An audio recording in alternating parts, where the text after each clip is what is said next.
వంట ముద్దాటలో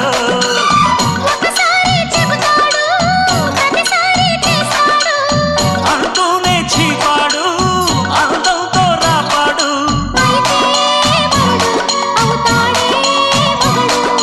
అసలే రతివి అవుతావే సతివి ఘుమ్ ఘుమాయించు కొంచెం లవ్లగాయించు లంచం మన్మధించింది మంత్రం మంచం